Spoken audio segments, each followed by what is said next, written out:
Cette année 2020 se termine enfin.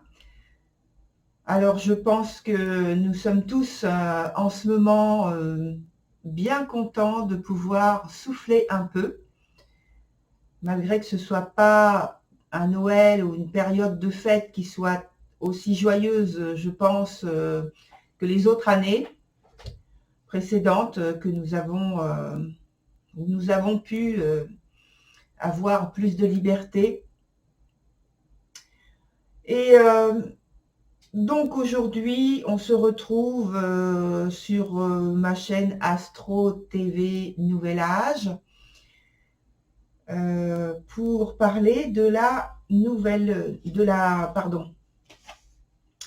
pleine lune du 30 décembre prochain, qui clôture vraiment cette année. Et puis, donc je vais passer très rapidement sur le dernier quartier du 21 décembre, parce que déjà, c'est passé. Mais c'est juste pour revenir dessus, pour voir deux, trois petites choses sur la construction de cette pleine lune du 30 décembre.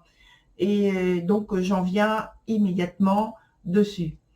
Et donc, il y avait en préparation, avec la conjonction de Uranus rétrograde en conjonction avec donc la lune noire apogée qui est déjà là depuis un mois au moins, donc le 22 novembre, un petit peu plus maintenant qu'on est plus près de la fin d'année 2020.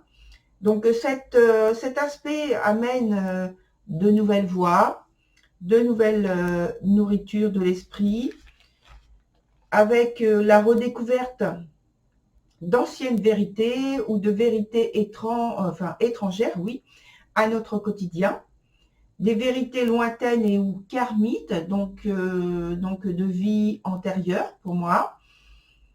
On peut aussi dire qu'il y a de vrais engagements, pas seulement des intentions passagères, comme il y a le fait que Uranus est rétrograde. Quand Uranus est rétrograde, en général, dans le domaine qui nous concerne, bien sûr, par rapport à notre thème, c'est un endroit où on s'engage vraiment. Par contre, ici, c'est en maison 8, sur la carte universelle zodiacale, c'est en maison 8, donc maison de la transformation, maison de la régénération, et plus globalement, la maison, on l'appelle maison de la mort. Donc, en fait, très souvent, c'est plus de la transformation, transformation de la matière notamment. Finalement, on peut dire que Uranus rétrograde, qu'il y a deux sortes de transformations. Donc, Uranus apporte le renouveau, mais aussi il peut en fait détruire l'ancien.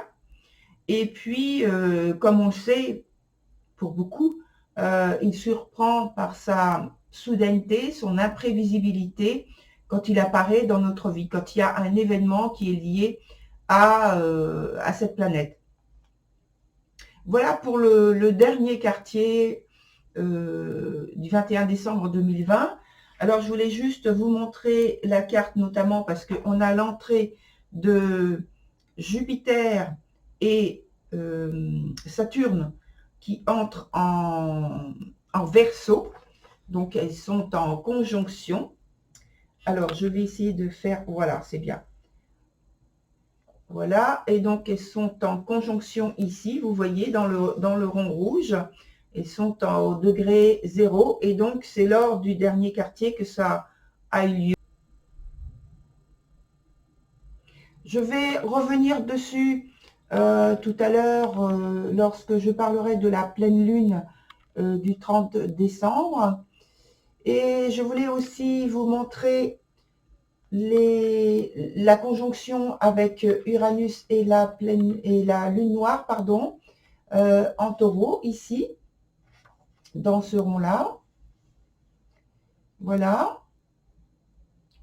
Et puis, également, donc je redescends, de la conjonction du Soleil avec Mercure, ici, Et pareil, j'en parlerai sur la pleine lune du 30 décembre, mais je voulais donc montrer que déjà, c'était en... Alors attendez, j'essaie de ne pas trop bouger, mais c'est compliqué. Voilà, donc là, vous voyez mieux, donc le soleil avec Mercure.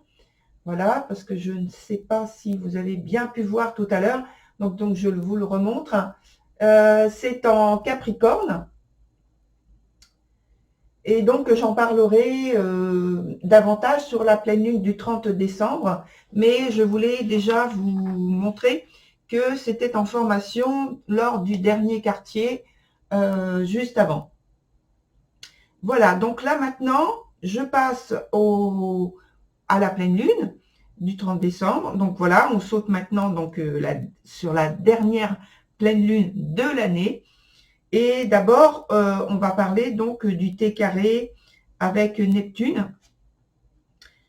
Voilà, donc je vais vous montrer la carte. Neptune qui est en T carré avec la tête du dragon qui se trouve en Gémeaux. Et la queue du dragon, donc, qui est en conjonction avec Vénus et qui se trouve en Sagittaire.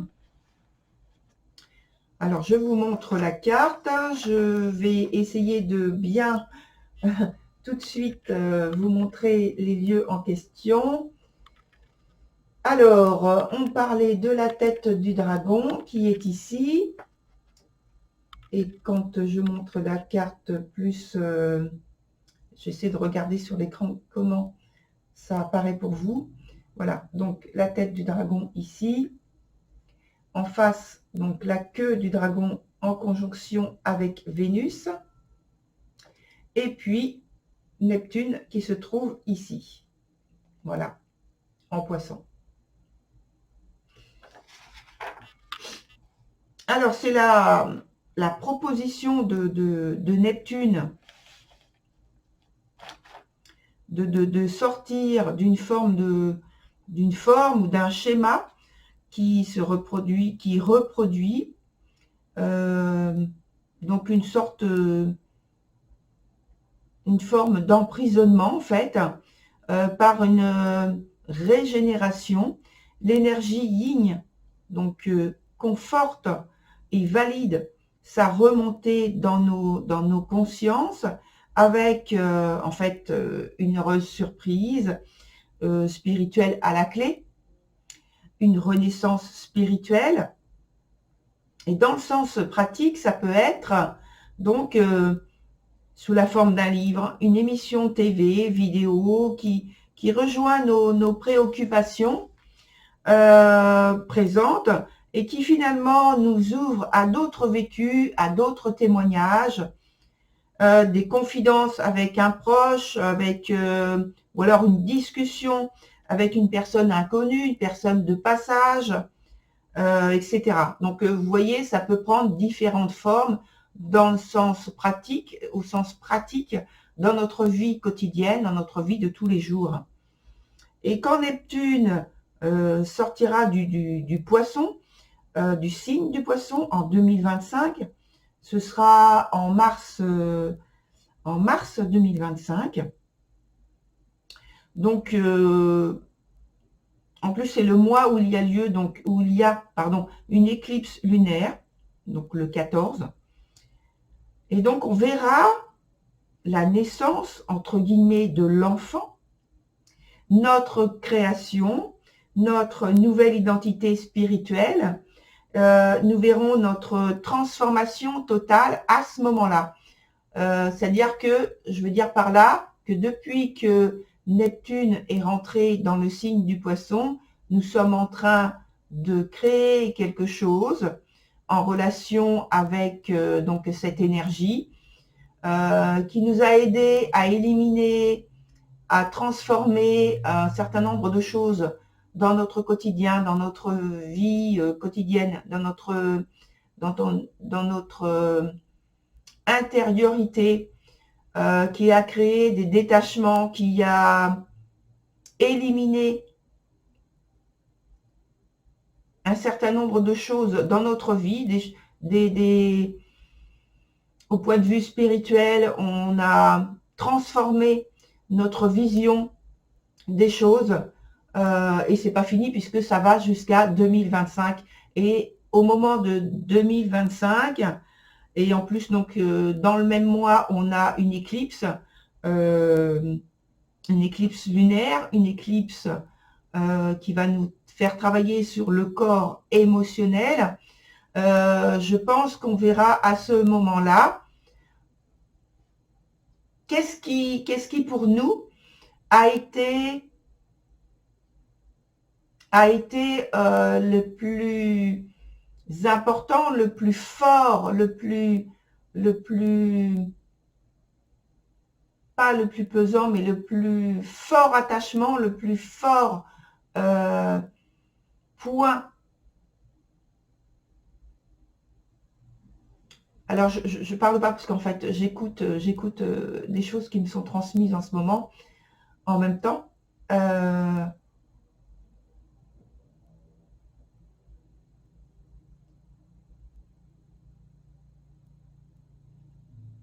C'est comme une régénération, en fait, du corps émotionnel, une régénération spirituelle, une renaissance spirituelle, et toutes les transformations qu'on a eues depuis l'entrée de Neptune en Poisson, donc dans son signe, dans son énergie, on va pouvoir enfin voir techniquement, pratiquement et émotionnellement, au point de vue des sentiments, au point de vue des ressentis, donc concrètement, qu'est-ce qu'on a transformé? Parce qu'on n'est pas forcément, je pense, conscient de toute la transformation que tout le parcours, tout le processus qu'on a suivi et que l'on continue encore jusqu'en 2025.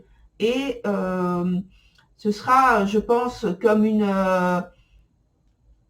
surprise, oui, une surprise, comme je disais, donc une surprise spirituelle de nous-mêmes, et puis peut-être aux personnes, pour les personnes qui nous côtoient régulièrement depuis peut-être notre naissance, puisque ça peut être familial, mais ça peut être amical, donc depuis plusieurs années en tout cas.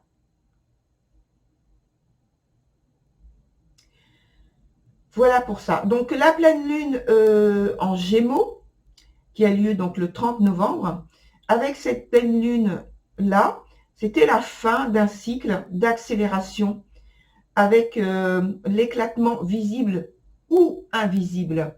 Je pense que vous avez pu le ressentir vraiment très physiquement en vous, ou quelque chose, c'est peut-être pas soudainement, mais c'est apaisé petit à petit, c'est éloigné, c'est au point de vue intensité, quelque chose qui a baissé, qui s'est éloigné de vous. Et je pense que beaucoup d'entre vous ont pu le ressentir vraiment physiquement, ce genre de sensation, ce genre de ressenti intérieur, que ce soit dans le corps, dans le ventre, au point de vue du cœur, des choses comme ça, mais même à l'état de l'esprit, il y a eu un relâché au point de vue du mental, au point de vue des sensations, des idées, des pensées qui se sont allégées. Il y a eu donc l'épuisement d'une forme d'existence, d'une forme, voilà, de quelque chose qui s'est déstructuré, et le commencement lent du déclin, donc, et de la disparition de cette forme, en fait, qui était, je pense, pour beaucoup pesante, lourde, difficile à supporter. Et donc, depuis cette pleine lune, et qui était aussi une éclipse lunaire du 30 novembre, on a eu donc l'apogée et la fin d'un long stress, d'un long processus qui était en rapport avec une transformation intérieure par l'énergie de Neptune, et qui était relié en fait à la nouvelle lune du 15 novembre dernier. Alors comment cela a pu s'exprimer en fait dans notre vie? Alors je donne une liste d'exemples, évidemment ce n'est pas exhaustif, mais c'est juste pour vous donner une idée. Donc ça se passe sous la forme d'une crise émotionnelle. Donc il y a eu sans doute épuisement, une énorme fatigue, des difficultés à dormir, à se concentrer, à réfléchir. Le sommeil a été perturbé, donc interrompu, ou alors on a pu avoir le fait d'avoir très envie de dormir la journée et ne pas arriver à dormir en fait la nuit. Il y a pu avoir donc un manque d'appétit, des envies de pleurer, sans raison apparente bien sûr, l'envie de rien faire, l'ennui, on a pu vivre de l'ennui, mais un très fort ennui, une solitude pesante, un sentiment d'isolement, de la tristesse et ou du chagrin. Et toujours, comme je disais tout à l'heure, les larmes, l'envie de pleurer, sans raison apparente. On a pu avoir donc des maux de ventre, des maux de dos avec des sensations de brûlure dans le dos, le long de la colonne vertébrale, le sentiment d'être perdu, le sentiment d'inutilité de tout, le sentiment d'absurdité de tout, le sentiment d'inadaptation des buts, des actions menées ou poursuivies, hein, présentement ou alors par le passé, et donc etc. Donc il y a encore, je pense, d'autres choses qui ont pu se passer pour vous. Donc comme j'ai dit, ce n'est pas exhaustif, c'est juste à titre d'exemple. Et donc tout ça, c'est en plus en combinaison avec la pression constante qu'on a eue avec les 3 planètes lentes, donc Saturne, Pluton et Jupiter en Capricorne. Donc c'était une triple initiation. Alors initiation, donc là je vais parler de 3 points différents. Donc un point sur les attachements avec la planète, les énergies de la planète Pluton. Le deuxième point, c'est surtout sur les croyances, donc, et un côté donc de syncrétisme avec Jupiter. Et puis un troisième point qui concerne donc plus la discipline avec Saturne. Et donc je commence plutôt par le deuxième point qui pour moi est le plus important à citer dans cet ordre-là finalement, même si je l'ai mis en point 2. Donc je veux parler des religions, de l'aspect des religions, des croyances religieuses et spirituelles et psychologiques, mais surtout c'est autour du mot croyance aujourd'hui qui je pense, enfin en tout cas qui pour moi est un mot qui est galvaudé, et c'est comme si pour moi il était en train de mourir, ce mot. Et donc aujourd'hui il y a une connotation qui est rattachée à ce mot croyance, à la fumisterie, à la supercherie, quelque chose qui n'a pas de valeur, quelque chose en laquelle on ne peut ou on ne doit pas porter notre attention. Et or les croyances s'appuient sur l'acceptation d'un éclairage, d'une compréhension de quelque chose qui résonne en nous et qui passe par l'esprit, la communication d'une idée, d'un concept, l'influence d'un langage, d'une attitude, la transmission d'une connaissance, d'un savoir, Et tout ça, c'est en lien avec Mercure. Donc Mercure qui est en Capricorne là, et qui donne donc son aspect qui va donner un aspect, une connotation, une sensibilité, une valeur plus durable, plus experte en fait, mais surtout plus durable. Là, c'est plutôt la durabilité qui est importante. Et donc, si l'impact est suffisamment fort, parlant, il va se créer donc un attachement, une nouvelle compréhension qui répond aux attentes, qui va répondre à nos attentes du moment dans un temps T. Ensuite, je passe sur le point 1, donc en lien avec l'attachement, donc qui se fait par les réponses positives que l'on a finalement réussi à obtenir pour nous-mêmes, hein, dans la recherche d'un bien-être, dans la recherche d'un contact spécial, dans la recherche d'une répétition, d'un contact spécifique. Et puis, sur le troisième point, on pense donc à une maîtrise, une structuration d'une discipline que l'on s'impose vis-à-vis de notre recherche intérieure, et donc entre parenthèses qui s'exprime par l'extérieur, par ce qui nous dirige, nous fait prendre des décisions majeures, donc je referme la parenthèse, qui nous fait aller sur le chemin de l'acceptation de notre propre responsabilité, puisque avec Saturne, on parle aussi de responsabilité, de prise de notre responsabilité propre. Et donc, voilà pour cette première partie, je dirais, pour cette pleine lune du 30 décembre 2020. Maintenant, je vais passer à un autre point pour donc cette pleine lune du 30 décembre.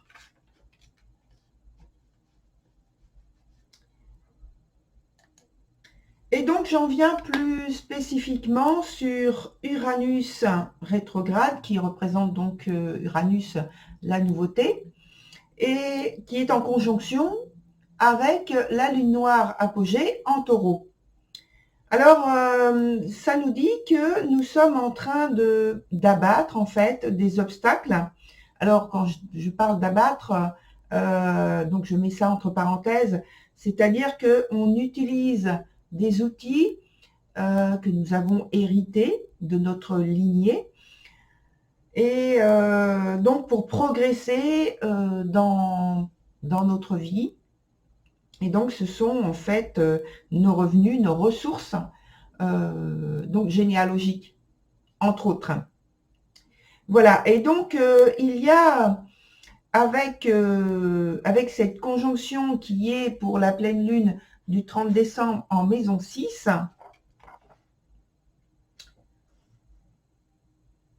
alors j'essaie à chaque fois d'essayer de vous montrer les choses. Voilà, donc c'est en maison 6 ici. Voilà, sur la carte. Et donc c'est une sorte de guérison par la nouveauté. Et donc la lune noire qui est en relation avec, enfin elles sont, ces deux planètes, enfin c'est pas une planète la lune noire, mais bon c'est un point zodiacal, un élément, voilà, je vais dire comme ça pour la vidéo. Et donc, oui, elles sont toutes les deux en conjonction, comme je disais en début de cette vidéo, depuis un certain nombre de semaines déjà. Et là, donc plus spécifiquement, je donne donc 2-3 dates. Depuis le 30 novembre déjà, elle était en maison 6, sur la pleine lune du 30 novembre. Et puis, sur le dernier quartier du 21 décembre, elle se trouvait donc en maison 8. Et donc, il y avait donc le trigone avec le soleil à ce moment-là. Donc, il y a une transformation qui est très, très, très positive avec, donc je parle du trigone en question, hein. Donc, transformation qui est très, très, très positive avec le soleil en conjonction à Mercure, hein, notamment quand je vous ai montré la carte du dernier quartier. Alors, je vais essayer de vous montrer du premier coup. Voilà, ici, avec le soleil et Mercure en conjonction lors du dernier quartier.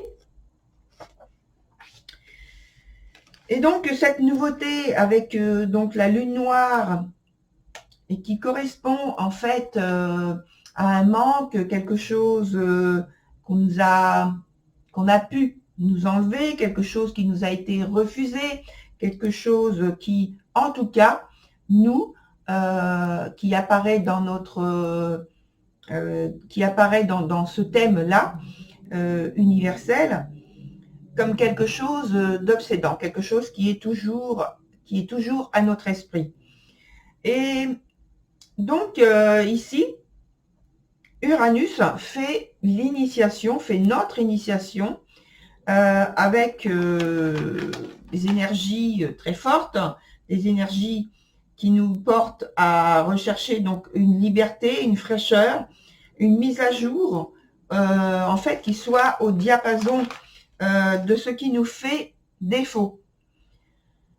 Il y a cette recherche-là qui est très importante, qui est très forte en nous, qui peut être pesant en fait, hein. En tout cas, c'est très obsédant. Alors ensuite, sur la maison 8, en face, donc on a la lune noire Périgée et qui est en Scorpion. Alors, sur la carte, ça donne ceci. Sur la pleine lune notamment du 30 décembre, on a ces deux points-là. Alors, attendez que je repère. Ici, voilà. Et ici. On a ces deux points-là. Alors, que j'essaie de faire les choses. Excusez-moi, il faut que je trouve. Voilà, je pense que là, c'est bon. Donc, ici, on a un point, une lune noire, c'est la lune noire Périgée qui se trouve en Scorpion. Et puis, de l'autre côté, on a la conjonction entre Uranus et la lune noire Apogée qui se trouve en Taureau. Voilà.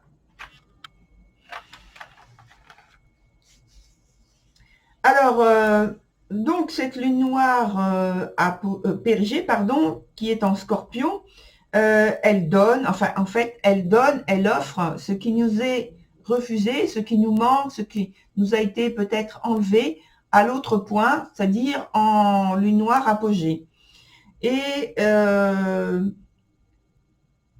il se trouve que celle-ci est en ce qu'on appelle en quinconce, enfin donc dans un aspect qui est pas évident à vivre, à supporter, qui nous fait un peu douter, qui nous donne le sentiment, une sensation de tiraillement en fait. Et donc elle est en quinconce avec la Lune et et Chiron. Alors, quinconce avec la Lune qui est ici, et Chiron qui se trouve, lui, en bélier. Donc, bélier, je vais mettre le doigt à peu près sur l'endroit, parce que je ne l'ai pas noté sur ce point-là. Alors, excusez-moi, je cherche toujours j'essaie de trouver le bon angle, en fait. Voilà, donc on a la Lune ici, et puis en bas, donc le signe du bélier, sur lequel se trouve à peu près ici Chiron. Là, je ne l'ai pas noté. Voilà.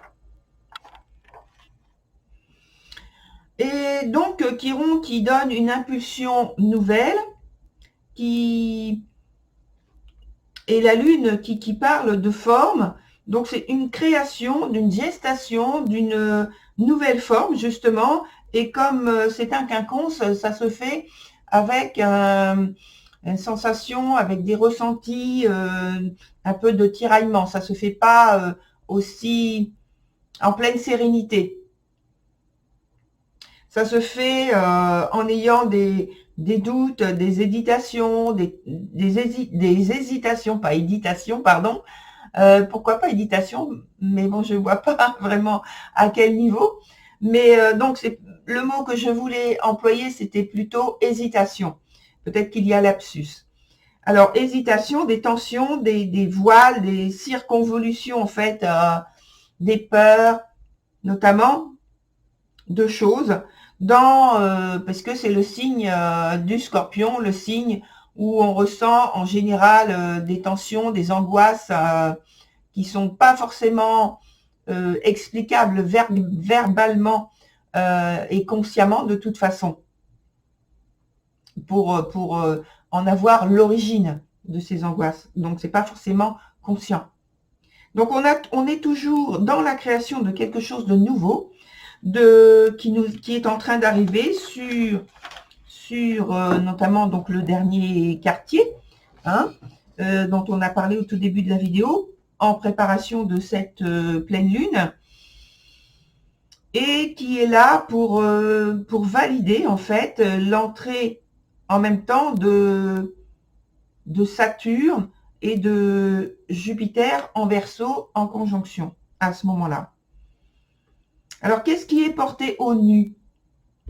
Le nœud lunaire qui est carré à Neptune, donc la queue du dragon en Sagittaire, pardon.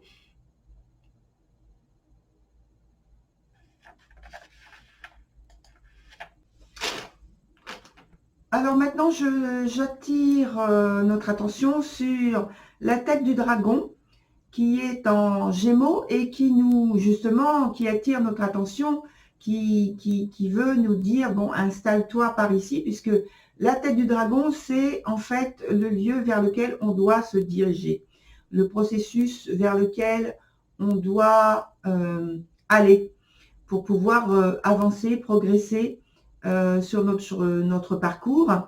Et donc là, il y a un carré avec Neptune. Donc, je vais vous montrer sur la carte, là. Alors,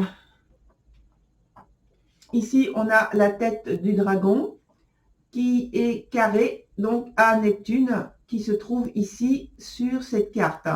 Alors, c'est sur la carte du dernier quartier du 21 décembre. Hein. Donc, la préparation à la pleine lune qui arrive bientôt. Voilà pour ça. Donc, ça veut dire qu'il faut soit qu'il y a excès, soit il y a rupture, et pourquoi pas excès de rupture si on en fait plusieurs. Et la tête du dragon, pardon, est associée à Jupiter en général pour son aspect d'expansion en point de vue énergétique, d'amplification, qui amplifie donc les choses. Et dans ce point de vue-là, dans cette manière de voir, s'il amplifie, donc ça veut dire que si tu es là où il est, et carré à Neptune, ça veut dire que les vibrations de Neptune sont amplifiées à l'excès. Et donc ça donne un risque en fait. Il peut y avoir risque.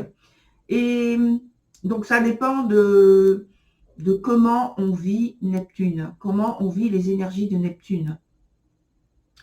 Dans son sens bénéfique, ça a à voir avec tout ce qui correspond de vécu de manière positive et puissante et profonde dans le signe du Poisson. Dans cette eau cosmique, j'ai envie de dire, de reconnaissance, de renaissance de cette eau cosmique. Et pour moi, ça a à voir donc avec ce que je disais au départ dans cette vidéo. Donc, ça a à voir avec des vérités, une redécouverte de l'esprit, de vérités étrangères à notre quotidien, etc. Et de vie antérieure, etc. etc. Et donc, il y a une remontée de tout ça, de toutes ces choses, de toutes ces mémoires pour chacun d'entre nous, pour pouvoir en prendre conscience ou en reprendre conscience, en tout cas sans se les réapproprier de manière plus sensible, plus forte, plus ressentie en fait, hein. Et par rapport à ses propres vies antérieures, ses propres connaissances. Donc, ce serait des connaissances antérieures qui remontent. Alors, ça peut être aussi des connaissances, des vécus antérieurs, donc douloureuses, parce que je pense que la lune noire périgée, qui est en quinconce avec Chiron, voilà, en conjonction lui-même, Chiron avec la lune, donc dans des formes, et Chiron qui nous parle de guérison, car donc sur la carte qui concerne la pleine lune du 30 décembre, qui est en maison 6, en conjonction avec Neptune. Enfin, Neptune n'est pas en maison 6. Neptune est en maison 4. Hein. Mais donc, en maison 6, je parlais de la conjonction de la lune noire apogée avec Uranus.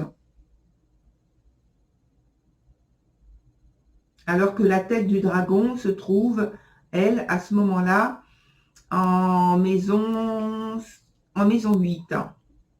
Donc, en maison de régénération, en maison de mort et de renaissance.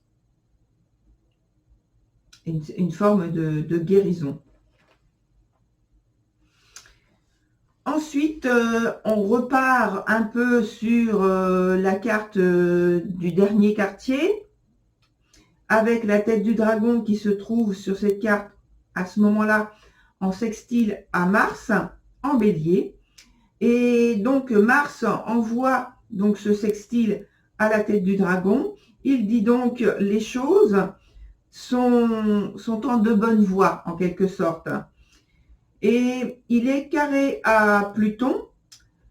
Alors, c'est la même énergie, à un niveau différent, qui en sextile et qui est à la fin du cycle. Donc, un sextile, pour moi, enfin, un sextile final, qui va vers Uranus et la tête du dragon.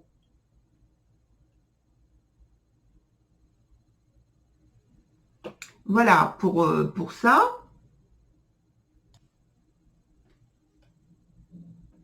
Alors, Mars et la tête du dragon seront en conjonction, en fait, le 28 mars 2021. Donc, d'ici là, donc on parle toujours du rapport avec Mars, donc il parle toujours de se battre, de combattre, on va dire, de lutter. Donc, c'est avec Pluton en Capricorne ici, et c'est pour réussir à se détacher de quelque chose de lourd, d'encombrant, qu'il faut transformer, qu'il faut éliminer.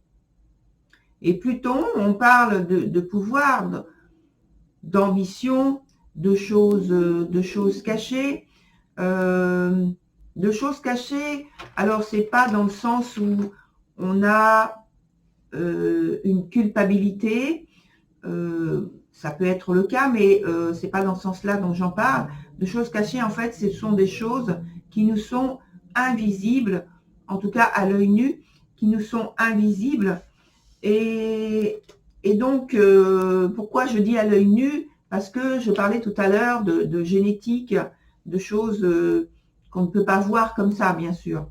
Voilà, donc ça, je referme cette petite parenthèse. Et peut-être, donc, qui parle d'arrêter, en fait, de lutter pour un pouvoir, de cesser de conserver un pouvoir, puisque Mars est carré à Pluton, que Pluton est en Capricorne, et qu'il y a le carré qui dit de cesser, d'arrêter, d'enterrer, de transformer un pouvoir qui doit disparaître, qui doit ne plus exister, qui doit être transformé et régénéré, qui occasionne donc par le carré en fait de la résistance, de la lutte, en plus avec Mars et en plus dans le signe du Bélier, pour s'affirmer, mais qui est bien relié par contre avec le sextile à la tête du dragon, donc qui nous donne en fait la direction à prendre, la bonne direction à prendre, le bon processus à suivre pour finalement réussir à exprimer cette nouvelle façon de faire, cette nouvelle conscience donc en Gémeaux, puisque c'est avec l'énergie du Gémeaux, l'énergie notamment donc de la communication, l'énergie des échanges, l'énergie de l'écoute, de la pensée, donc transformer sa façon de penser, son langage, son expression, car la tête du dragon aussi est carrée à Neptune, donc on parle, c'est pour moi, je pense, de 3 formes de conscience au moins. Pour réussir à intégrer la notion véhiculée par Mars supplémentaire, la notion, une notion supplémentaire ou complémentaire, donc qui nous vient par l'énergie de Mars, qui doit s'ajouter à celle de la tête du dragon et qui va porter cette nouveauté donc dans les 3 consciences, dans les 3 mondes. Voilà pour cette chronique. Je vous remercie d'avoir donc suivi donc cette vidéo. Je vous remercie donc pour votre écoute. Donc c'est vrai que là il y a très peu de vidéos, c'est une chaîne que je viens d'ouvrir. Pour voir les autres vidéos qui ont eu lieu, qui ont été faites par les mois précédents, les années précédentes, il faut aller sur mon ancienne chaîne. Donc je vais mettre en fait le lien en dessous si vous êtes intéressé pour aller voir les autres vidéos. Il y a aussi des playlists pour ce que j'ai appelé en fait, parce que pour moi les thèmes d'astrologie, les actualités d'astrologie, ce sont en fait un moyen de développement personnel et ce sont des initiations que l'on suit, que l'on doit travailler. Et donc j'appelle donc mes playlists des initiations avec un titre particulier à chaque fois. Donc si vous voulez aller voir, je vous donne donc le lien, les références en dessous de cette vidéo. Et puis, puisque là maintenant nous sommes à la fin de cette année 2020, on arrive donc sur la pleine du 30, sur le nouvel an. Et je vous remercie de m'avoir suivi tout au long de cette année. Je vous souhaite une excellente fin d'année, un excellent réveillon 2020 et le passage donc sur l'année 2021. Je vous le souhaite très très agréable également. Voilà, je vous dis au revoir et à très bientôt sur la nouvelle année 2021. Au revoir à tous et à toutes. À très bientôt.